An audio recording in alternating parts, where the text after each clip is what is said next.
உறவுகளுக்கு வணக்கம். இன்றைக்கி வீடியோவில் நம்ம என்ன செய்ய போகிறோன்னு பார்த்தீங்கன்னா, உருளைக்கிழங்கு வறுவல், உருளைக்கிழங்கு ஃப்ரை எது வேணாலும் சொல்லலாம்.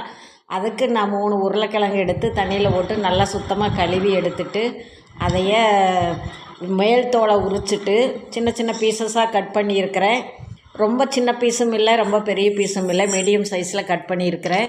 இப்போது ஒரு வாணலி அடுப்பில் வச்சு அதில் 4 ஸ்பூன் எண்ணெய் ஊற்றி கடுகு போட்டு, கடுகு பொரிஞ்ச உடனே கருவேப்பிலை போட்டுக்குங்க. கருவேப்பிலை பொரிஞ்ச உடனே நம்ம வெட்டி வச்சுருக்கிற உருளைக்கிழங்கு அது கூட சேர்த்துக்குங்க.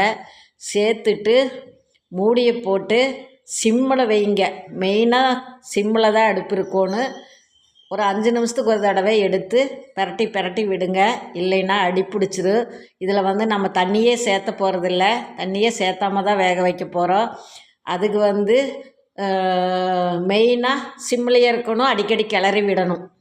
இதுக்கு காரத்துக்காக நம்ம மிளகாத்தூள், மஞ்சத்தூள், நான் கொஞ்சம் கரம் மசாலா தூள் சேர்த்துருக்குறேன். நீங்கள் என்ன தூள் சேர்த்துறதுக்கு பிரியமோ அந்த மாதிரி தூள் இது கூட ஆட் பண்ணிக்கலாம். தேவையான அளவு உப்பு, இஞ்சி பூண்டு கூட சேர்த்துக்குங்க. ஏன்னா உருளைக்கிழங்கு வாய்வுன்னு சொல்லுவாங்க. இஞ்சி பூண்டு, பெருங்காயம் இதெல்லாம் கொஞ்சம் சேர்த்துக்கலாம். கண்டிப்பாக இது ரொம்ப நல்ல சிறந்த சைட் டிஷ்ஷாக இருக்கும். நான் பெருங்காயத்தூள் சேர்த்துனேன், இஞ்சி பூண்டு சேர்த்தலை.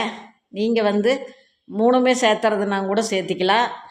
இதே மறுபடியும் மூடி போட்டு 5 நிமிஷத்துக்கு ஒரு தடவை கண்டிப்பாக பிரட்டி பிரட்டி விட்டுட்டுருக்கணும்.